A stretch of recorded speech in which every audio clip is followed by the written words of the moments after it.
Bueno, vamos a hablar de la ley de mascotas. En primera instancia,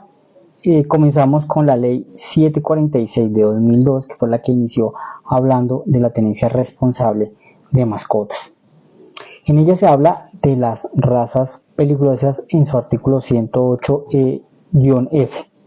y en donde se denominaba que para ser raza peligrosa debía cumplir una o las tres de las características que son inicialmente que haya tenido un evento donde haya producido un ataque a una persona o a otro perro o a otra raza, que haya sido entrenado para la defensa o el ataque, y la tercera que esté denominada entre razas como son el American Terrier, el Bull Mastiff, el Doberman, el Dogo argentino, el Dogo de Burneos, el Fila brasilero, el Mastín napolitano, Pitbull Terrier, entre otros. Pero que también es importante mencionar que se dice que sean de cruce o híbridos, es decir, que es lo más preocupante, que de pronto de estas listados de razas haya habido un cruce y salido una tercera raza que hoy día no esté ni siquiera determinada. Y es que estos animalitos, estas razas, tienen unas características genéticas producto de esos cruces, de esos experimentos que han hecho entre diferentes razas que son de una característica en sus extremidades y en su mandíbula. Es decir, que son extremadamente dañosas o letales a la hora de morder, y lo hemos visto en donde en algunos videos muy pero muy feos, por decirlo de buena manera, en donde estas razas de perros, que son los que lo denominamos animalistas como nobles, totalmente degollados porque atacan en esa parte, y es muy difícil luego abrir su quijada hasta que el otro perrito fallece, o en el peor de los escenarios es una persona. Acá también se hablaba, y era muy importante, que los niños menores de edad no podían ser dueños de estas mascotas, y lo que decíamos en las zonas comunes, no podían transitar, porque si una persona adulta no puede controlar un perro de estos, mucho menos un menor.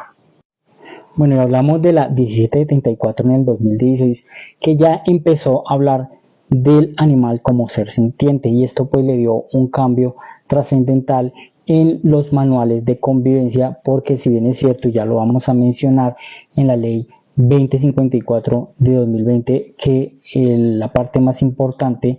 que nos dejó a nosotros en nuestra normativa de propiedad horizontal es que no podíamos prohibir el tránsito de mascotas por las zonas comunes. Además, también indicó que los administradores debían ir a las asambleas a promover el tema del cambio de sus manuales para hacer dichas inclusiones. Además, también de esto pedía que los administradores de los conjuntos residenciales deberían solicitar de manera inmediata se reemplazase toda legislación y normatividad nacional la expresión de perro potencialmente peligroso, para manejarlo ya o denominarlo como razas de manejo especial. Pero algo también muy importante es que se mantiene desde esa 746 el uso de la trailla. Es decir, y es una de las preguntas muy recurrentes en muchos grupos, donde nos dicen, es que el administrador no nos deja que nuestros perritos anden en el parque. Lo que sucede es que muchos tenedores, muchos residentes, lo que hacen es entrenar a sus mascotas para simplemente abrirles la puerta, ir y que ellos hagan sus necesidades, y simplemente ellos regresan, lo cual pues afecta notablemente la convivencia. y por eso es que se hacen este tipo de sanciones y de prohibiciones, pero ojo, respetando la ley. Es decir, que en el manual debe estar totalmente expedito que se requiere que si usted es fotografiado, es filmado por una cámara en donde deja escapar de manera intencional a su mascota y de manera repetitiva, pues va a ser. Bueno, luego aparece el decreto 380, donde ya se empieza a hablar de la póliza de responsabilidad civil y extracontractual para la tenencia de estas razas que se denominaban peligrosas. Y es decir, que usted tenía que constituir una póliza para reparar a las personas afectadas o en daños materiales o en daño físico. Pero hoy día esto realmente no se está cumpliendo. También tenemos jurisprudencia en donde también le dio otro cambio, porque empezamos, además de hablar de el animal como ser sintiente,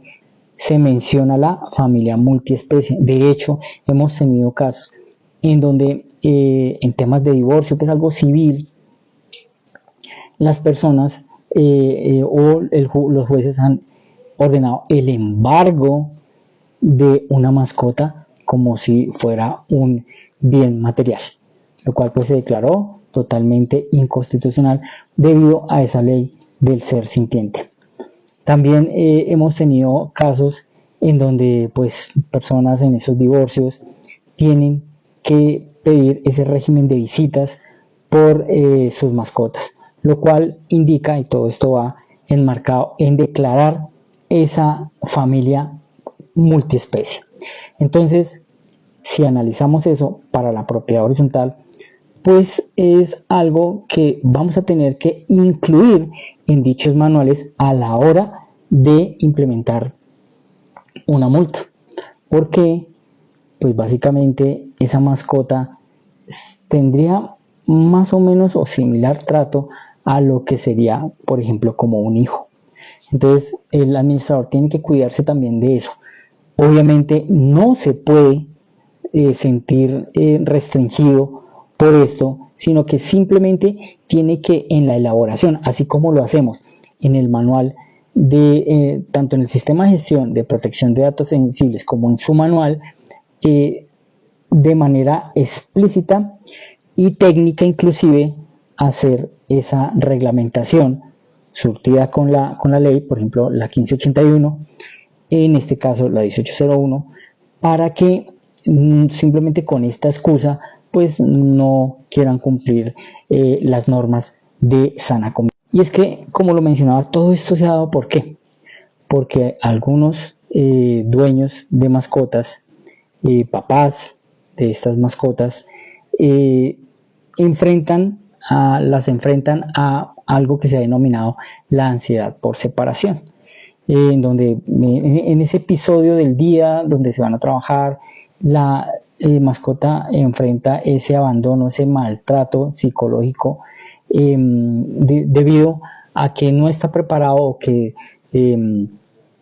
su tenedor no realiza rutinas de salidas, guarderías, no lo lleva a una guardería, el tema de las caminatas, inclusive a veces de juguetes especiales, no le da la atención requerida e inclusive, como han recomendado algunos especialistas, terapeutas de animales, no los incentivan con música como ellos recomiendan. Entonces es acá donde hemos visto pues esas noticias que se han viralizado, donde muchos animalistas están en balcones, en patios, por días inclusive, revolcándose inclusive en sus heces, sin comida, y ladrando y ladrando y ladrando. Y pues obviamente el pagano o los paganos en este tema es los residentes vecinos, el administrador y pues a veces inclusive los comités de convivencia.